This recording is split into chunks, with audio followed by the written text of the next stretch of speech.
अभी आपने देखा होगा आज से 20 साल पहले जब वैक्सीन यूनिट नहीं थे तो किन्नू की यहाँ दशा सही नहीं थी। जब से ये वैक्सीन यूनिट प्लांट लगे उसके बाद में किन्नू ने डेवलप किया है और किसानों को इसका फायदा मिला। कितने गुना लाइफ बढ़ जाती है? लाइफ लगभग मैं मानता हूँ 20% बढ़ जाती है इसकी जी।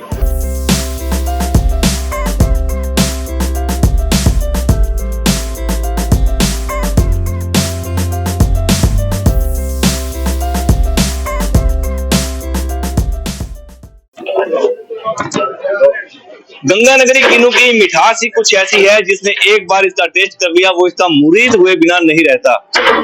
आपको कुछ दिन पहले हमने एक स्टोरी दिखाई थी जिसमें आपको बताया कि किन्नू का उत्पादन किसान कैसे लेते हैं, लेकिन उसके बाद आपको बता दें कि आप तक जब ये किन्नू पहुंचता है तो उसे कई तरह की प्रक्रियाओं से होकर गुजरना भी पड़ता है।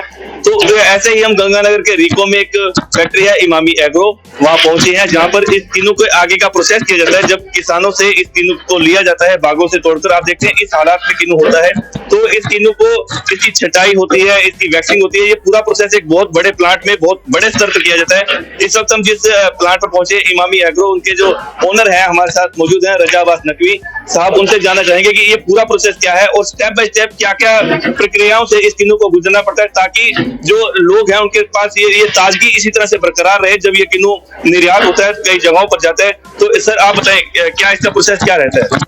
आपका बहुत बहुत शुक्रिया और सभी दर्शकों को नमस्कार।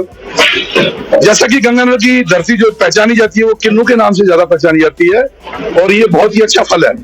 तो हमारी जो प्रोसेसिंग रहती है वो जंगल से माल ला करके जो मैल मिट्टी होती है उसको ये प्रोसेसिंग मशीन के अंदर डाल के हम लोग पहले इसको साफ करते हैं। साफ करने के बाद में आगे फिर ये ब्रश लगे हुए हैं जो इसके बारीक बारीक छिद्र रहते हैं, उसमें जो मिट्टी होती है वो उसको निकालने का काम करते हैं। ऊपर फुब्बारा लगा हुआ है, पानी से इसको एकदम पूरा धो देते हैं ताकि इसकी पूरी अच्छी तरह सफाई हो जाए। उसके बाद में अगला स्टेप आता है हमारा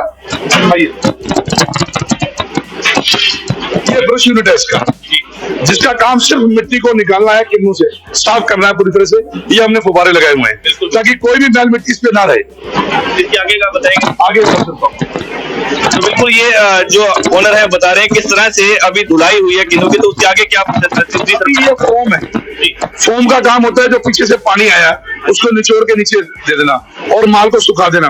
उसके ऊपर हमने फैन लगा दिए ताकि माल जो है वो जल्दी से जल्दी सूख जाए। तो बिल्कुल आप देख सकते हैं ये जो पंखों से उसको सुखाया जा रहा है, जो किन्नू को धोया गया था उसके यहाँ पर अच्छे से ये बड़े बड़े एग्जॉस्ट फैन लगाए गए जो उसको सुखा रहे हैं। सर आगे क्या आगे प्रोसेस है? हमारा जो वैक्सीन यूनिट लगा हुआ है जो इसके ऊपर एक प्रोटीन पाउडर आता है उसका लेप होता है, तो वो ये मशीन के द्वारा हम करते हैं ताकि इसके अंदर जो छिद्र है वो भर जाए और इसकी लाइफ टाइम बन जाए और इसके अंदर चमक आ जाए। वही वैक्सीन होती है जो आप बता रहे हैं? हाँ वही है। क्या होता है अक्सर में क्या होता है? ये प्रोटीन पाउडर होता है जिसको हम खा भी सकते हैं। ये इसके लेप बनता है जो केमिकल के रूप में आता है, लेकिन किसी तरह की कोई स्वास्थ्य के लिए नुकसान नहीं है। लेकिन एक मिथ है सर कि जैसे फ्रूट पर कुछ वैक्सीन होती है तो वो हानिकारक होता है, इसके बारे में थोड़ी डिटेल? नहीं, ये हानिकारक नहीं है। इसके सर्टिफिकेट है जिस कंपनी से हम लेते हैं तो बकायदा वो सर्टिफिकेट हमें देती है कि अगर इसको कोई आदमी खा भी लेता है मनुष्य तो उसका किसी तरह कोई साइड इफेक्ट नहीं। बिल्कुल ये जो वैक्सीन यहाँ पर की जा रही है किन्नू के ऊपर, आप देख सकते हैं किन्नू धुलवाई की गई है, उसके बाद वो सुखाया गया, उसके ऊपर ये परत है जो वैक्सीन की ये चढ़ाएगी। आप देख सकते हैं अब जो चमक है धीरे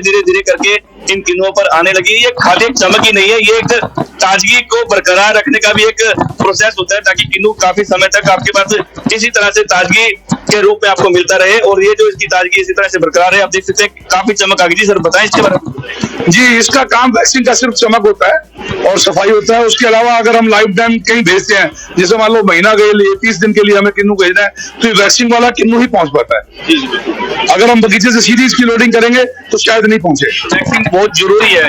हाँ बहुत जरूरी है जी आने वाले टाइम में। और अभी आपने देखा होगा आज से 20 साल पहले जब वैक्सीन यूनिट नहीं थे तो किन्नू की यहाँ दशा सही नहीं थी। जब से ये वैक्सीन यूनिट प्लांट लगे उसके बाद में किन्नू ने डेवलप किया है और किसानों को इसका फायदा मिला। कितने गुना लाइफ बढ़ जाती है? लाइफ लगभग मैं मानता हूँ 20% बढ़ जाती है इसकी जी। हाँ जी। तो बिल्कुल आगे का सर और प्रोसेस बताएं क्या रहता है आगे का? ये तो अब इसको किन्नू को यहाँ पर वैक्सीन कर दिया गया है और वैक्सीन के बाद चमक आ रही है, इसको सुखाने का काम जी। इसको पूरी तरह से यहाँ पर सुखाया जा रहा है किन्नुओं को ताकि ये जो परत है अच्छे से इसके ऊपर लग जाए और इसी तरह से आगे कस्टमर्स को मिले। यूनिट के अंदर हमने फैन लगाए हुए, पंखे लगाए हुए, हीटर लगाए हुए हैं ताकि माल को जल्द से जल्द सुखाया जाए आगे जो इसकी प्रक्रिया है वो साइजर की है। जो साइज रहते हैं वो इसमें 8 से 10 साइज निकलते हैं, छोटा बड़ा। जहां जिसकी डिमांड होती है, हमारे साउथ एरिया में बड़ा साइज मीडियम साइज मांगते हैं, और जो हमारे बिहार साइड में है या वेस्ट बंगाल में, वहाँ छोटे साइज की डिमांड रहती है। तो हम उसको अलग अलग जहाँ की डिमांड होती है, डिमांड के अनुसार साइज करके और पैकिंग करके इसको ऑल ओवर इंडिया और उसके अलावा बाहर भी डालते हैं। ग्रेडिंग यानी कि आगे प्रोसेस ग्रेडिंग करते हैं। हाँ जी, हाँ जी, आगे ये मैं बताऊंगा आपको मालूम से। तो ये आप देख सकते हैं काफी चमक आ गई है किन्नू में। आपने पहले भी देखा, पहले स्टेप में देखा कि किन्नू के ऊपर कुछ मिट्टी या कुछ धूल जमी हुई थी। अब लेकिन वैक्सिंग जो हो चुकी है इसके ऊपर, वैक्सिंग के बाद ये काफी चमक आ चुकी है। अब ये ग्रेडिंग प्लांट है सर। ये देखिए आप, ये साइजर का काम है, साइज को अलग अलग करके क्रेट में डालना। बाकी कार्रवाई जो होती है वो मैनुअल होती है। अभी हमारे जितने भी आदमी लगे हैं सब आप देखेंगे तो मैनुअल पैकिंग कर रहे हैं, साइज के हिसाब से पैकिंग कर रहे हैं, इसको पूरा सजाते हैं हम लोग खूबसूरती के साथ। और जो 2 नंबर माल होता है जिसको हम बी ग्रेड बोलते हैं वो अलग करते हैं मैनुअल। उसके बाद में 1 नंबर माल पैकिंग करके ऑल ओवर इंडिया जहां भी जिसकी डिमांड होती है, व्यापारी डायरेक्ट भी संपर्क करता है, हम भी कॉन्टेक्ट करते हैं। कहाँ कहाँ जाता है अपना ये इंडिया के अलावा नेपाल और बांग्लादेश अभी 2 सालों से नहीं जा रहा है। तो बांग्लादेश ना जाने का कारण भी ये मैं बता दूं आपके चैनल के माध्यम से कि बांग्लादेश की जो इम्पोर्ट ड्यूटी है, जो आयात शुल्क है, वो आगे प्रधानमंत्री ने बहुत ज्यादा कर दिया है। जो लगभग आज से 10 साल पहले, 8 साल पहले जो 15 रुपए 12 रुपए था, वो आज 88 रुपए। तो किसान को इसका सीधा नुकसान है। तो कभी किसानों ने या आप लोगों ने कभी सरकार से मांग की? जी, हमने प्रयास किए, हमने प्रेस कॉन्फ्रेंस के जरिए, लेटर के जरिए प्रधानमंत्री तक अपनी बात पहुंचाने की कोशिश की, लेकिन रिजल्ट सिफर है, 0 है। तो क्या है, बांग्लादेश में अब निर्यात बिल्कुल बंद हो गया या कुछ हो रहा है? नहीं, बहुत कम हो रहा है जी। जहां हमारे गंगानगर से और पंजाब अबोर से 5000 गाड़ियां जाती थी, अब सिर्फ मात्र 500 गाड़ियां जा रही हैं। और उनकी उसमें भी सुनने को आया कि नुकसान हो रहा है।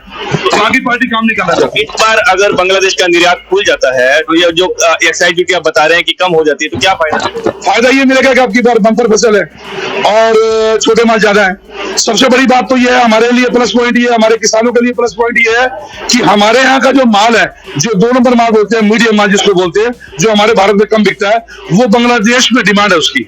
लेकिन वहां का जो आयात शुल्क बढ़ाया है, उसके कारण हमारे भारत का किन्नू वहां जा नहीं पा रहा, क्योंकि कॉस्टली बहुत पड़ रहा है। 24 रुपए पर क्रेट पर, 1 क्रेट पर 24 रुपए वहां का टैक्स है, एक्साइज ड्यूटी है बांग्लादेश की।